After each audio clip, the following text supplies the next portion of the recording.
শুধুমাত্র ভর্তির জন্য টাকা লাগছে। এবং ভর্তির জন্য টাকা লাগছে মানে যে ধরা যাক যে অ্যাপ্লাই করেছে, ও হয়তো ফিজিক্স নিয়ে অ্যাপ্লাই করে টাকাটা দিয়েছে, এবার খ কলেজে পরে কেমিস্ট্রি নিয়ে পড়তে চায়, পেয়ে গেছে। কেমিস্ট্রি নিয়ে পড়তে চাওয়ার আবেদন মানে কোর্স ফিটা হয়তো একটু বেশি ফিজিক্সের থেকে, সে অতিরিক্ত টাকাটা তাকে দিতে হবে। আবার কেমিস্ট্রি নিয়ে পড়ার জন্য ফিজিক্সের থেকে তার জন্য যদি কম কোর্স ফি হয়, তাহলে টাকাটা তার অ্যাকাউন্টে আবার ব্যাকও করিয়ে দেওয়া হবে। একটাই অ্যাডমিশন ফি, সিঙ্গেল অ্যাডমিশন ফি। আগে যে একজন ছাত্র 4-5টা জায়গায় সিট ব্লক করে রাখতে পারতেন, এইটার পর আর তিনি আর পারবেন না। 2024 সালের কলেজে ভর্তি প্রক্রিয়া শুরু হয়ে গেছে। এই মুহূর্তে ওয়েবসাইট বা পোর্টাল সেটাও কিন্তু খুলে গেছে, সেটা হচ্ছে wbcap.in, wbcap.in। এখানে কোনো রকমের পিন লাগছে না। তোমরা wbcap.in যাও এবং নিচে স্ক্রল করে দেখবে এখানে ইউনিভার্সিটি, প্রোগ্রাম, কলেজ, এই তিনটে তোমরা সার্চ করতে পারবে।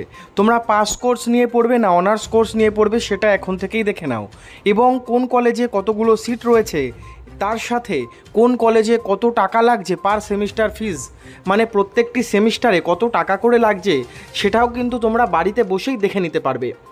তবে কলেজে ভর্তি শুরু হয়ে গেছে। কলেজে ভর্তির পোর্টাল কী করে তোমরা চালাবে আমি তোমাদের শিখিয়ে দিচ্ছি। কলেজে ভর্তিতে কিন্তু এবার কিছু নিয়ম বদল হয়েছে।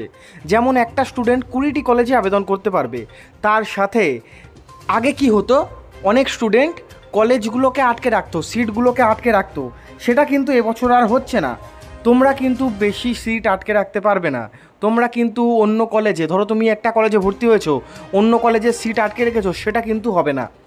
দেখো, তোমরা প্রথমেই ওয়েবসাইটে চলে যাবে এবং নিচে স্ক্রল করে সেখানে দেখবে সিলেক্ট প্রোগ্রাম, সিলেক্ট ইউনিভার্সিটি বা সিলেক্ট কলেজ, আরেকটা আসবে সিলেক্ট সাবজেক্ট। সাবজেক্টে ভ্যারাইটিস টাইপের সাবজেক্ট রয়েছে, বাংলা, ইংরেজি, ইতিহাস, linguistic, mathematics, physics, chemistry, history, pol science, economics, কমার্সের, আর্টসের, সায়েন্সের প্রত্যেকটি সাবজেক্ট এখানে রাখা হয়েছে এবং প্রত্যেকটি সাবজেক্ট কিন্তু কলেজগুলোতে পড়ানো হয়। তোমাদের প্রথম কাজ হলো তোমরা ওয়েবসাইট খুলবে। ওয়েবসাইটে কিন্তু কোনো রকমের পিন লাগছে না। আর 24 তারিখ থেকে কিন্তু ফর্ম ফিল আপ শুরু হবে। 24 তারিখ হাতে কিন্তু মাত্র আর 2 থেকে 3 দিন বাকি। তাই তোমরা বাড়িতে আলোচনা করো কোন সাবজেক্ট নিয়ে পড়বে, পাস কোর্স নেবে নাকি অনার্স কোর্স নিয়ে পড়বে। আর তারপর তোমরা ওয়েবসাইটে চলে যাও এবং তারপর ইউনিভার্সিটি সিলেক্ট করো তোমার বাড়ির কাছে, তারপর কলেজ সিলেক্ট করো এবং সাবজেক্ট সিলেক্ট করো। এই সমস্ত কিছু সিলেক্ট হয়ে যাওয়ার পর তোমরা যখন সার্চ করবে, তোমাদের সামনে একটা কলেজ আসবে, কলেজ বা ইউনিভার্সিটি দেখাবে, এবং তারপর তোমরা এখানে তোমরা যে সাবজেক্টটি নিচ্ছ, মানে পাস বা অনার্সের ক্ষেত্রে কি কি সাবজেক্টের কম্বিনেশান আছে, সমস্ত কিছু কিন্তু তোমরা ডিটেলস এখানে পেয়ে যাবে বাড়িতে বসেই। এবং এখানে প্রত্যেকটি কলেজ আছে, রাজ্যের প্রচুর কলেজ রয়েছে। যারা কম নাম্বার পেয়েছো, তোমরা ভাবছো যে ভর্তি হতে পারবে না, তোমরা চিন্তা করো না, তোমরা সকলে ভর্তি হতে পারবে এবার।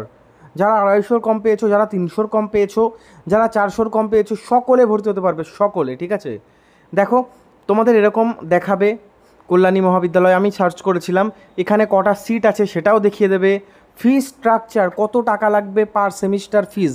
পাস নিয়ে পড়লে তোমাদের 3 বছরে টোটাল 6টা সেমিস্টার, আর অনার্স নিয়ে পড়লে 4 বছরে টোটাল 8টা সেমিস্টার। পার সেমিস্টার ফিস কত সেটাও তোমাকে এখানে বলে দেবে বা দেখিয়ে দেবে। ঠিক আছে, এই ওয়েবসাইটটিতে যাও, তোমরা এই কাজটি আগে করো, তোমরা তাড়াতাড়ি চেক করো ইউনিভার্সিটি, তোমরা কোন স্টেট বা ডিস্ট্রিক্ট, ইউনিভার্সিটি এবং কলেজ এবং সাবজেক্ট, কী কী ডকুমেন্ট লাগবে এবার দেখে নাও। উচ্চ মাধ্যমিকের মার্কশিট, মাধ্যমিকের অ্যাডমিট কার্ড, উচ্চ মাধ্যমিকের অ্যাডমিট কার্ড, ট্রান্সফার সার্টিফিকেট বা টিসি, তোমার নাম, জন্ম তারিখ, তোমার আধার কার্ড বা ভোটার আইডি কার্ড হয়নি যেহেতু, সেই জন্য আধার কার্ড, আর যারা SC ST OBC সেই শংসাপত্র লাগবে, এবং তোমার ফটো, তোমার সই স্ক্যান করে তোমাদের কাছে রেখে দেবে।